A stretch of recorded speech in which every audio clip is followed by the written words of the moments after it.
Puji syukur marilah kita panjatkan kehadiran Allah Subhanahu wa Ta'ala atas beribu nikmat dan hidayahnya.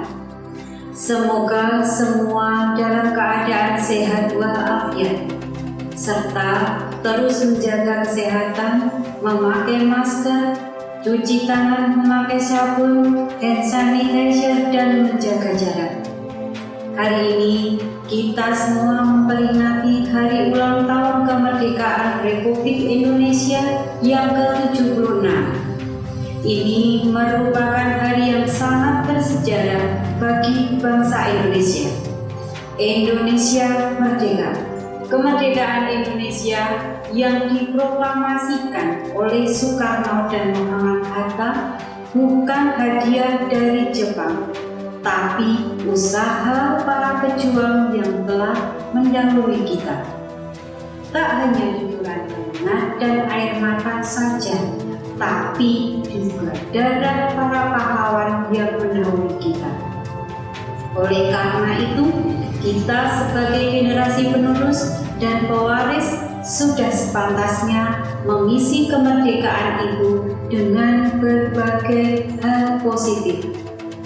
Kami berpesan kepada anak-anakku di sekolah, isilah kemerdekaan dengan kegiatan yang positif, membangun dan membanggakan baik sekolah, orang tua, dan negara. Dan untuk Bapak Ibu guru, tetaplah berjuang, berkarya, dan berinovasi untuk memajukan pendidikan. Sekian yang dapat saya sampaikan. Semoga apa yang telah saya sampaikan ada manfaatnya bagi kita semua.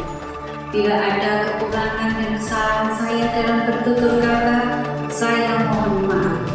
Saya ucapkan terima kasih atas perhatiannya. Dirgahayu Indonesia yang ke-76, Indonesia tumbuh, Indonesia tumbuh, merdeka. Wassalamualaikum warahmatullahi wabarakatuh. Assalamualaikum warahmatullahi wabarakatuh. Berjumpa lagi dengan channel Sawangan Bersinar, Entertainment for Education. Pada tema kita kali ini yaitu memperingati Hari Ulang Tahun Republik Indonesia yang ke-76. Namun karena berada di masa pandemi, maka kita tidak akan merayakan dengan bermewah-mewah. Namun tetap akan menginspirasi dan juga mengedukasi. Pada kesempatan kali ini, kami akan mengangkat sebuah kisah dari seorang tokoh muda milenial putra daerah Kecamatan Sawangan yang bisa kita ambil inspirasinya. Penasaran? Sebelum itu, jangan lupa like, komen, dan juga subscribe channel Sawangan Bersinar. Oke, ikuti saya. Baik teman-teman, kali ini sudah hadir bersama kita beliau tokoh inspirasi putra daerah Kecamatan Sawangan, muda dan milenial. Beliau Bapak Yusuf Ari Wibowo. Assalamualaikum Pak Yusuf. Waalaikumsalam. Terima kasih sekali hari ini sudah berkenan hadir meluangkan waktu bagi kami tim Sawangan Bersinar untuk mengenal lebih dekat sosok Bapak sebagai salah satu pimpinan di Kecamatan Sawangan, Pak G. Iya, kami. Mudah-mudahan nanti setelah menonton video ini banyak dari terutama kalangan muda Sawangan, Pak, dan juga siswa-siswi yang bisa mengambil banyak inspirasi dari bincang-bincang kita ini, Pak. Iya, semoga. Mohon maaf, Bapak, setahu saya baru 1 bulan menjabat di Kecamatan Sawangan. Iya, betul Mbak. Jadi saya mendapatkan amanah di Kecamatan Sawangan baru pertanggal 2 Juli kemarin. Ya, kurang lebih 1 bulan. Baru 1 bulan Pak. Tetapi kelihatannya tidak asing begitu loh dari Kecamatan Sawangan. Apakah Bapak lahir di Sawangan terus dari kecil sampai sekarang juga di Sawangan, Pak? Monggo diceritakan, Pak. Iya, kebetulan ini seperti sebuah kesempatan ya yang diberikan kepada saya untuk mengabdi di tanah kelahiran saya sendiri. Nah, kebetulan saya memang lahir di sini, saya lahir di Dusun Mungkidan, Mungkidan. Desa Butuh, Kecamatan Sawangan. Dan saya mungkin secara aktif hidup di sini itu di masa anak-anak sampai dengan masa remaja saya. Dari anak-anak sampai remaja, Iya. Mbak. Bersekolah juga di Sawangan. Iya, kebetulan riwayat sekolah saya juga di sini, dimulai dari masa kecil di SD Negeri Butuh 1. Oh, nggih, Butuh 1. Terus melanjutkan ke SMP Negeri 1 Blabak atau SMP Negeri 1 Mungkit sekarang, dan melanjutkan lagi di SMA Negeri 1 Muntilan. Nggih, monggo Pak. Nggih. Setelah itu, Pak? Setelah itu saya kuliah. Dulu kuliah ya noting tulus saja, daftar-daftar kemana-mana istilahnya, mencari kesempatan, dan kebetulan mendapat kesempatan di sekolah kedinasan, salah satunya di STPDN atau yang sekarang dikenal dengan IPDN, IPDN, Institut Pemerintahan Dalam Negeri. Nah, itu dulu saya sekolah di sana, jadi praktis saya meninggalkan Sawangan. Oh iya Pak, pindah ke Jatinangor ya, di Jawa Barat. Ya. Sejak itu di Jawa Barat ya. Nah, itu kalau setahu saya masuk ke sekolah ikatan dinas atau ke IPDN itu tidaklah mudah, Pak. Nah, itu bagaimana perjuangan Bapak bisa sampai ke sana? Ya, perjuangan saya mungkin sama ya dengan anak-anak lain, peserta didik lain saat itu. Ya, namanya SMA itu saya memang saya punya prinsip dalam sekolah bahwa intinya hidup harus total. Ketika saya sekolah ya total, sekolah harus belajar, nggak boleh malas-malas gitu, mencari nilai-nilai. Jadi sejak kecil saya sudah menanamkan prinsip itu, sehingga kebetulan waktu SMA pun saya juga mungkin dalam 1-2 tahun terakhir itu memang mempersiapkan untuk saya mau kemana setelah SMA ini. Ya, persiapan fisik, persiapan belajar dan sebagainya, walaupun untuk ke IPDN-nya sendiri atau ke STPDN waktu itu tidak ada persiapan yang spesial, dalam arti itu sebuah kebetulan saja. Di saat mencari info ada salah seorang yang menginfokan, buat coba daftar ini selain daftar UMPTN ketika itu atau sekarang seleksi masuk perguruan tinggi. Saya mencoba dan mendaftarkan. Kebetulan ketika itu saya juga mendapatkan istilahnya sosok inspirasi juga, yaitu salah seorang saudara yang sudah lebih dulu ikut atau bersekolah di sana, di IPDN juga, itu namanya Pak Pujo Ikhtiarto. Pak Arto, Pak Arto, warga Dusun Bakalan, Desa Sawangan. Beliau ternyata setelah saya masuk ke sana baru tahu kalau ternyata udah 8 tahun di atas saya angkatannya. Sekarang beliau menjabat sebagai Pak Camat Ngablak. Pak Camat juga di Ngablak. Udah saya belajar sama beliau untuk persiapan, dan akhirnya setelah melalui berbagai ujian dari mulai kesehatan, fisik, psikologi sampai akademik, alhamdulillah diterima. Alhamdulillah sekolah di sana. Senang ya Pak ya, alhamdulillah. Ya, senang gimana karena harus pergi juga dari Sawangan. Oh iya Pak, jadi harus merantau. Iya, harus merantau. Apakah memang Bapak itu cita-citanya atau passionnya itu memang ke kedinasan atau bagaimana itu Pak awalnya? Itu kebetulan saja ya, tidak ada yang, bahkan kalau dibilang passion waktu itu mikirnya nggak situ ya. Oh, berarti malah nggak kepengen sebenarnya Pak? Enggak. Kalau passionnya tuh larinya kemana itu Pak malah? Saya itu ya terus terang sampai sekarang pun itu masih saya tuh sukanya berkesenian, Mbak. Oh, malah jadi berkesenian. Kalau disuruh olahraga apa nggak bisa saya. Bisanya lari aja. Oh, okay. Kalau seni? Ya kalau berkesenian kebetulan dari kecil itu kok diberikan karunia, walaupun ya bukan yang jago-jago banget juga enggak. Tapi sejak SD juga sudah sering disuruh lomba melukis. Oh, melukis. Gambar itu sukaan saya gambar sejak kanak-kanak udah tukang gambar. Tapi begitu kelas 6 SD kok kepengin main musik. Sejak saat itulah saya menekuni musik ya, kegiatan bermusik khususnya gitar, walaupun ya waktu itu saya belum mendapatkan sebuah wahana ya ketika itu di sini. Jadi saya banyak mainnya di Magelang, di Muntilan dan sebagainya ketika masa remaja. Gitu. Jadi memang situasinya gitu. Jadi kalau dibilang passion untuk sekolah di kedinasan sebenarnya bukan juga, tapi ya saya tetap pengen sekolah. Waktu itu motivasinya adalah di sekolahan yang bisa membantu orang tua.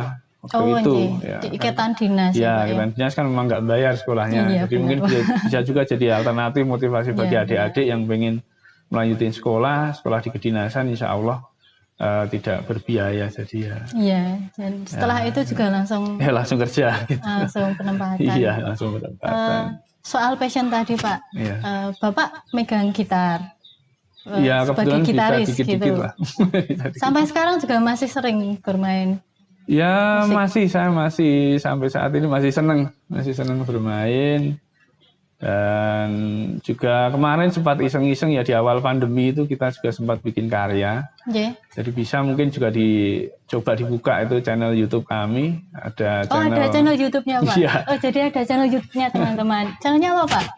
Channelnya Alinea 8. Alinea 8 itu kita ada channel YouTube di situ. Ada juga project saya sendiri di Yusuf Wibowo. Ada saya juga tergabung di teman-teman Magelang Blues Community, di situ juga ada karya-karya kita.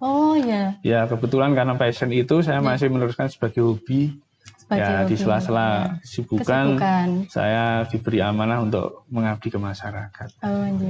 Jadi ini ada sisi lain dari Pak Yusuf Ari ini teman-teman. Ternyata Pak Yusuf suka bermusik dan ada channel YouTube-nya. Bisa di-subscribe, mungkin tadi namanya Alinea 8. Itu teman-teman bisa melihat di situ.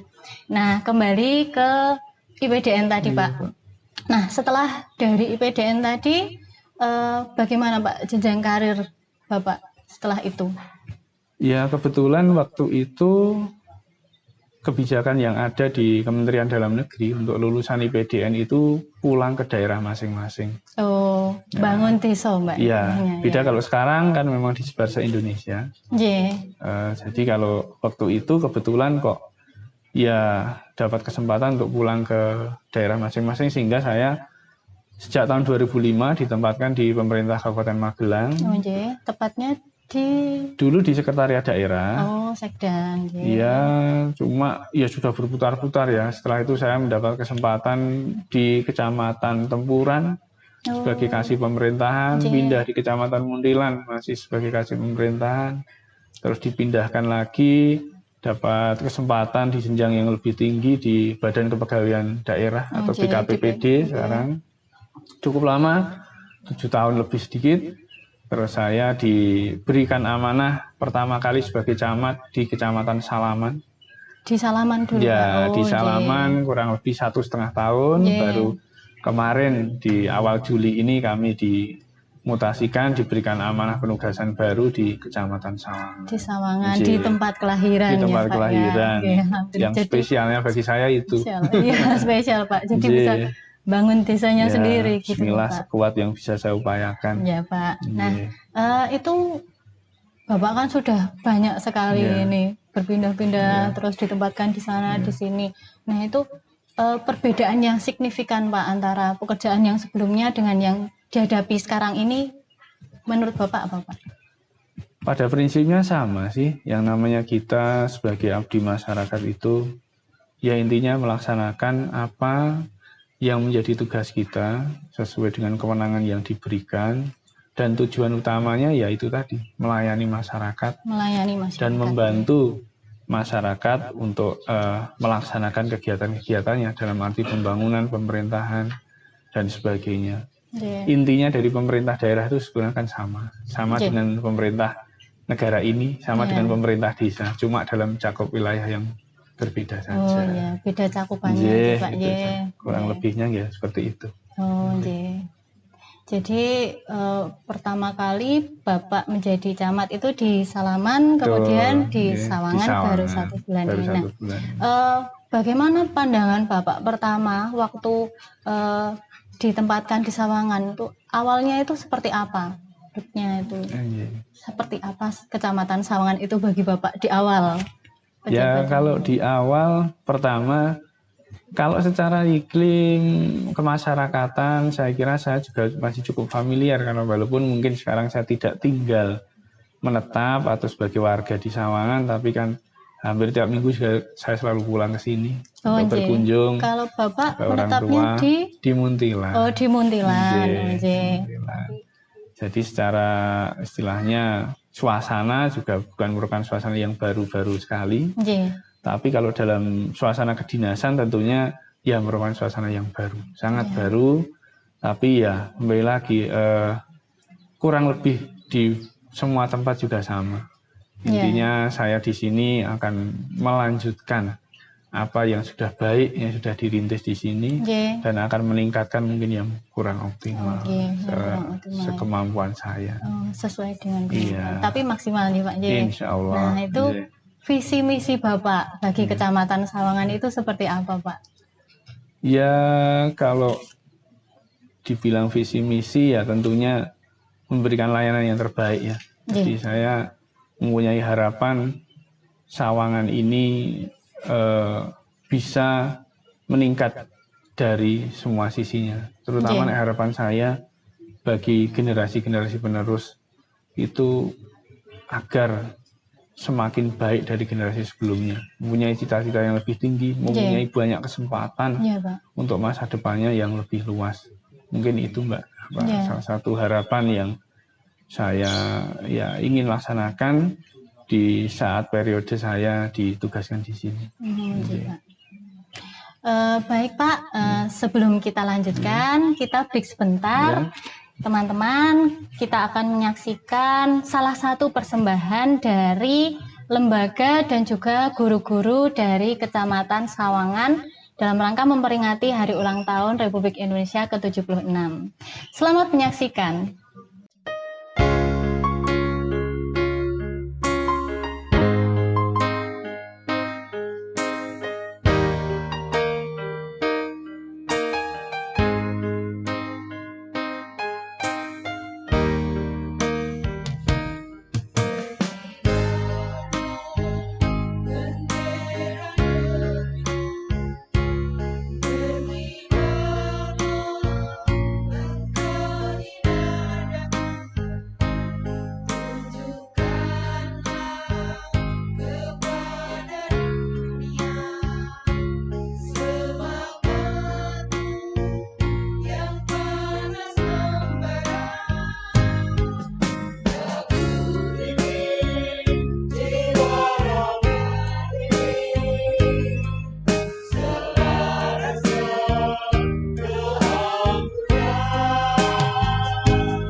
Baik teman-teman, kembali lagi masih bersama channel Sawangan Bersinar dan masih bersama Bapak Yusuf Ariwibowo. Nah, tadi kita sudah bicara soal visi misi ini Pak. Nah, sekarang visi misi itu berlanjut ke program kerja nih Pak. Nah, apakah ada program kerja dari pejabat yang dulu yang belum selesai? Terus apakah akan dilanjutkan atau Bapak akan membuat program kerja yang baru? Pak, bagaimana? Ya, tentunya melanjutkan ya, karena tugas sebagai camat ini kan sebagai kepanjangan tangan dari pemerintah daerah, dari bupati di wilayah sini. Tentunya kita sudah mempunyai program-program kerja yang menerjemahkan dari visi misi Bupati Magelang.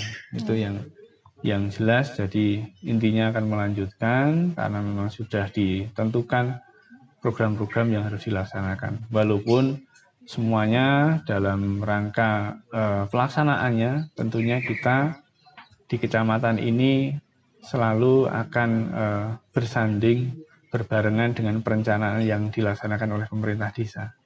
Jadi di era sekarang, di era otonomi ini, desalah yang menjadi garda terdepan.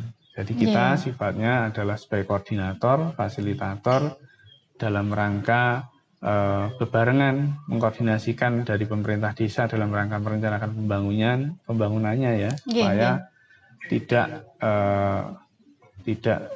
keluar dari arah visi misi dari pemerintah daerah. Itu yang istilahnya kita laksanakan. Jadi intinya terkait dengan program kerja secara detail, kita intinya lebih sebagai koordinator dan fasilitator dari apa yang dilaksanakan oleh desa, yang direncanakan oleh pemerintah desa. Seperti itu. Jadi sekarang desa itu harus lebih aktif ya Pak? Ya, memang dalam konsep sekarang di pemerintahan di negara ini, desa itu adalah garda terdepan. Jadi betul-betul desa merencanakan itu kan ada mekanismenya dari penjaringan di tingkat masyarakat. Jadi betul-betul desa itu diberikan kemandirian untuk mengelola rumah tangganya sendiri. Nah, kita sebagai perangkat daerah yang ditugaskan di wilayah adalah mengawal hal tersebut, memberikan fasilitasi, mendorong, melaksanakan monitoring, dan juga mengemas supaya apa yang dilaksanakan oleh pemerintah desa itu sesuai dengan ketentuan dan juga betul-betul nanti bisa menghasilkan sesuatu yang terasa kemajuannya bagi masyarakat. Kurang lebih seperti itu tugas kami. Jadi sebagai fasilitator dan juga koordinator ya Pak. Untuk program kerja seperti itu, apakah ada yang khusus, program kerja yang khusus bagi kalangan muda itu Pak, di Kecamatan Sawangan terutama? Ada. Jadi di saat ini tidak hanya di Sawangan kebetulan, tapi juga di Sawangan baru kita rintis. Jadi melalui jalur PKK ya, pemberdayaan keluarga ya. Jadi di jalur PKK kita rintis apa yang namanya PKK milenial. Oh, ada PKK milenial. Ada ya, itu PKK milenial itu nanti anggotanya adalah para kaum muda, dan di situ sebagai wahana pemberdayaan masyarakat untuk meningkatkan kegiatan-kegiatan masyarakat dan memberikan peran bagi kaum muda lewat wahana PKK milenial. Jadi kalau selama ini mungkin kita tahu PKK biasanya kan uang sepuh gitu ya. Iya Pak, saya tahunya seperti itu dari ibu-ibu. Mulai tahun 2020 ini, tahun lalu ya istilahnya dicanangkan untuk ada PKK milenial, dan kita rintis di Sawangan tahun 2021 ini agar nanti lebih aktif dalam rangka pemberdayaan generasi muda. Itu salah satunya ya. Salah satunya. Untuk di program KB-nya sendiri juga ada yang namanya generasi genre namanya kegiatannya itu. Generasi yang dikelola oleh UPTKB, dan itu UPTKB juga dikoordinasikan oleh kami. Sehingga sama aja, dan itu isinya juga para pelajar, para milenial yang nanti lewat program-program dari KB itu dikenalkan berbagai hal untuk disosialisasikan ke masyarakat, sehingga generasi remaja itu nanti sudah akan lebih bisa membuka wawasan dalam iya, Pak, merencanakan nantinya kalau yang bersangkutan tumbuh menjadi orang dewasa dan Iya. berkeluarga. Iya, Jadi Pak. lebih sejak dini itu ada pengetahuan ya, Iya. ada pengetahuan. Kalau di PKK milenial lebih ke bagaimana pemberdayaan. Pemberdayaannya, Iya, PKK-nya, pemberdayaan generasi mudanya. Iya. Jadi dua itu mungkin ya di tengah suasana pandemi saat ini yang Iya, serba Pak. sulit. Serba sulit, Ya, Pak. itu ada dua hal yang coba kita nanti optimalkan lewat dua jalur untuk pembinaan generasi muda. Iya. Jadi ada banyak kesempatan ya Pak Ada bagi banyak generasi kesempatan. milenial itu untuk Iya. berkembang ya Pak. Iya. Ya. Kendalanya apa Pak itu untuk terutama di masa pandemi seperti ini ya Pak, kendala tantangan yang dihadapi Pak untuk melaksanakan program-program kerja seperti itu. Saya kira ya kendala secara umum ya. Jadi di suasana pandemi yang seharusnya kita bisa banyak melaksanakan kegiatan, jadi semua Iya. serba virtual, Semuanya serba virtual online. ya Pak ya. Tapi ya hal itu ya memang merupakan sesuatu hal yang harus kita pahami bersama bahwa Iya. memang kita saat ini ya memang menghadapi sebuah kehidupan yang harus berubah. Iya Pak. Ya, mungkin memang bagi sebagian masyarakat hal itu tidak bisa dengan mudah untuk diterima karena juga memang mungkin mengganggu dalam rangka mencari nafkah, Iya, berkegiatan benar, di Pak. masyarakat. Iya. Tapi itulah yang selalu saya harapkan untuk bisa dipahami bersama bahwa memang inilah situasi yang dihadapi di seluruh dunia. Ya mari kita dengan bijak untuk bisa menempatkan diri maupun juga menyesuaikan agar tetap eksis hidup, Iya. berkembang tapi dengan pola hidup yang baru. Ya, Gitu. jadi ini menginspirasi sekali ya ini teman-teman. Jadi bagaimana cara kita beradaptasi ya Pak ya J. untuk pola hidup yang baru yang serba virtual Iya. seperti ini. Ya Pak. Ini kan banyak orang yang memandang Bapak itu sosok yang masih muda namun ya bisa dibilang mencapai kesuksesan gitu. Jadi ya ingin saya tanyakan bagaimana Bapak memandang apa yang disebut dengan kesuksesan itu, terutama kesuksesan di waktu muda itu menurut Bapak seperti apa? Ya mungkin kalau dibilang muda juga nggak muda-muda amat ya Mbak. Ya masih muda Pak kalau Ya, sebagai sudah. seorang camat. Ya mungkin gitu J. ya. Tapi sebetulnya juga saya kira sosok di Sawangan ini sendiri banyak sekali para pemuda yang sukses, Ya Pak. pemudi yang sukses dengan berbagai bidang masing-masing. Ya benar Pak. Ya kebetulan saja mungkin di bidang dalam birokrasi, Ya. di meniti karir sebagai ASN di lingkungan pemerintah daerah mungkin saya diberi kesempatan sama Allah, sama Yang Kuasa untuk di usia ya mungkin relatif masih belum ada 40 tahun sudah diberi amanah seperti ini. Itu yang pertama juga tentunya hal yang sangat saya syukuri, semuanya tak lepas dari karunia yang kuasa dan juga doa restu orang tua dan keluarga itu yang pasti. Jadi kalau tadi dibilang bagaimana sih memandang sebuah kesuksesan, mungkin ya ini hal yang saya yakini ya. Sebuah kesuksesan itu kalau bahasa sekarang apa itu namanya? Hasil tidak meninggalkan usaha hasil atau apa? tidak akan mengkhianati proses Pak. Nah, Ya. itulah bahasa sekarang ini. Tapi saya yakini itu karena saya meyakini setiap orang yang sukses, mau sukses sepak bola, mau sukses jadi pedagang, mau jadi apapun, tidak ada yang sifatnya itu instan, tidak ada yang melalui sebuah proses yang panjang. Jadi itu yang saya yakini. Jadi mungkin ya kalau saya memandang kesuksesan ini ya tadi selain dari memang mungkin sudah garis nasib anugerah dari Yang Kuasa, itu juga saya kira tidak lepas dari doa orang tua dan keluarga, juga karena juga memang kita gigih. Harus gigih ya Pak? Iya harus. Tidak ada itu yang nggak sukses kok nggak gigih. Iya benar Di Pak. bidang masing-masing. Kita harus gigih. Yang pertama kita harus tulus ya, ikhlas, total dalam mengupayakan bahkan sejak kecil. Sedini mungkin. Iya, tidak ada rumusan orang sukses itu.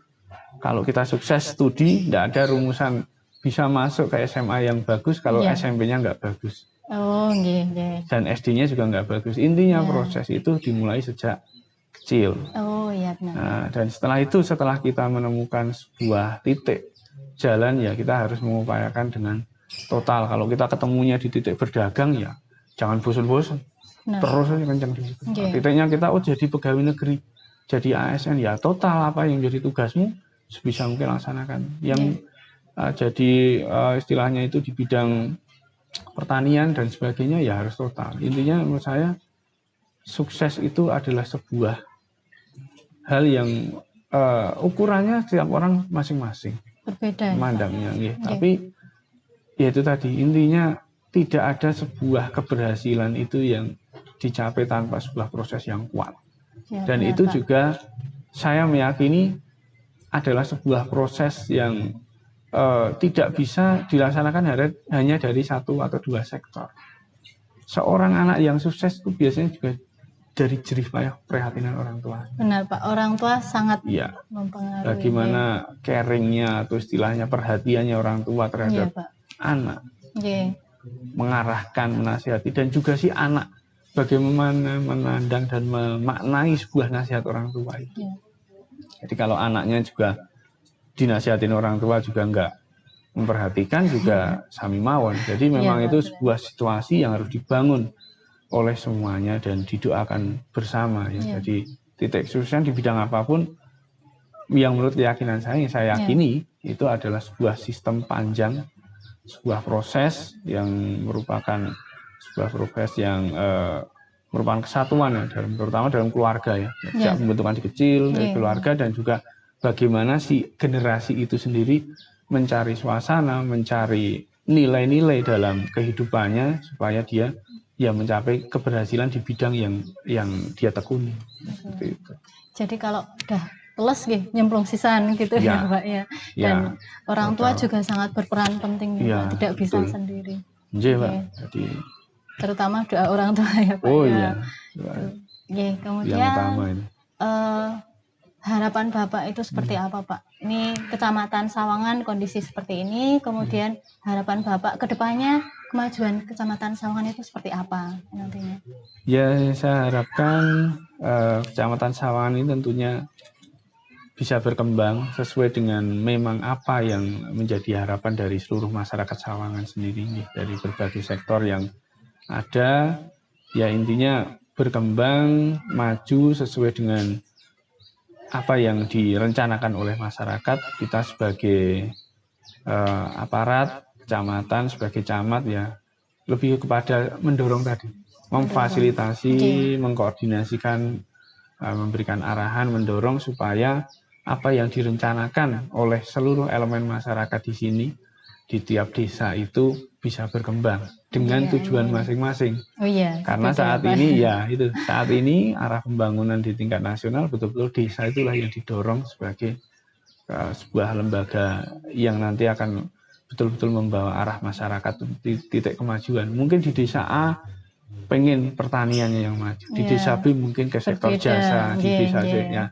Kita tinggal mendorong, memberikan motivasi, memberikan fasilitasi, mengarahkan, memberikan jalan-jalan ke arah mana istilahnya, mendorongnya hal tersebut supaya apa yang direncanakan masyarakat itu tercapai. Di situ.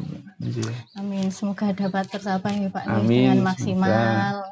Kita bisa mengupayakan seoptimal yang kita bisa. Dan tentunya juga semuanya itu berhasil tidaknya juga atas doa bersama, doa restu dari masyarakat untuk kami melaksanakan sebaik-baiknya, ataupun juga kami melaksanakan dan masyarakat juga istilahnya mengupayakan sebaik-baiknya. Jadi semuanya memang ya sebuah kesatuan, leres, bersinergi itulah yang akan menguatkan dan menjadi keberhasilan bersama. Banyak sekali kisah yang dapat kita ambil teladannya Bapak dari bincang-bincang kita yang santai ini.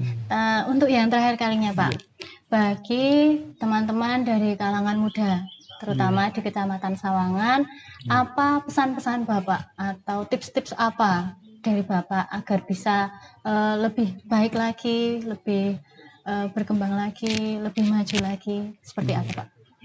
Ya mungkin kalau kesan-pesan bagi generasi muda ya, terutama generasi penerus yang ya masih merintis untuk masa depan terutama. Ya mungkin apa yang menurut saya alami saja. Apa yang saya alami dan saya meyakini hal itu hal yang insya Allah baik. Itu tadi. Rencanakan hidupmu sedini mungkin. Merencanakan hidup sedini mungkin. Totalah dalam berupaya. Totalah dalam berupaya, ya. Dan selalu berpegang teguh. Kalau ini kebetulan saya beragama Islam, ya berdoalah. Ataupun yang beragama apapun, berdoalah. Selalu taatlah kepada keyakinanmu, kepada Tuhan, hanya kepada Allah. Jadi jangan lupa bahwa doa dan usaha itu adalah satu kesatuan. Satu kesatuan. Ya, tidak bisa berdiri sendiri. Intinya semuanya insya Allah dengan sebuah upaya ikhtiar yang optimal di bidang apapun yang diminati, di bidang apapun yang disukai, insya Allah akan ada jalan untuk kita bisa hidup yang baik, bahagia. Intinya itu baik, bahagia, dan juga bermanfaat bagi masyarakat. Bermanfaat bagi masyarakat. Yang utama itu ya, Pak. Jadi saya merasa bincang-bincang kali ini bagi saya pribadi, Pak, saya merasa banyak sekali, Pak, yang bisa saya ambil, bisa saya teladani. Jadi kalau memang kita mau arahnya ke sana harus total ya, Pak, ya. Terus direncanakan dulu dari awal dan berdoa juga seperti itu. Jadi demikian Bapak, terima kasih sekali atas kesempatannya. Semoga dengan video ini bisa menginspirasi banyak pihak, terutama di Kecamatan Sawangan. Pak. Sami-sami. Saya juga mengucapkan terima kasih atas kesempatannya. Ya, sedikit yang bisa saya berikan, semoga ada manfaatnya. Dan kalau ada tutur kata yang kurang berkenan juga saya mohon maaf.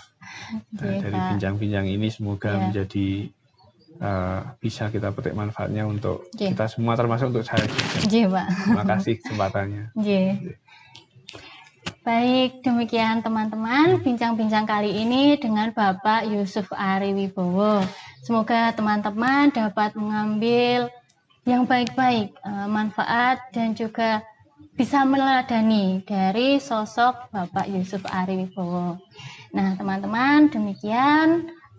Jangan lupa selalu menerapkan protokol kesehatan dan Dirgahayu Republik Indonesia ke-76.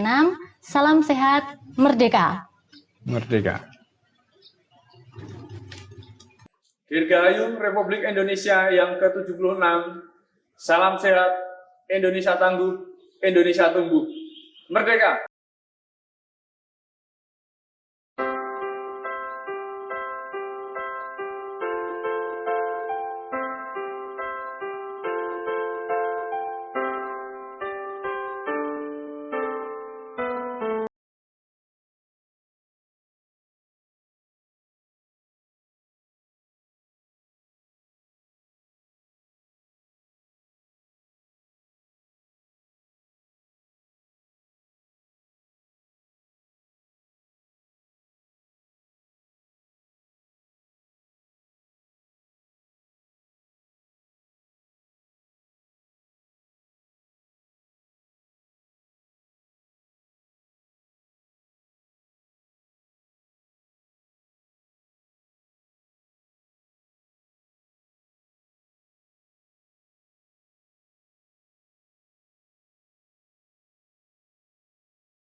Cinta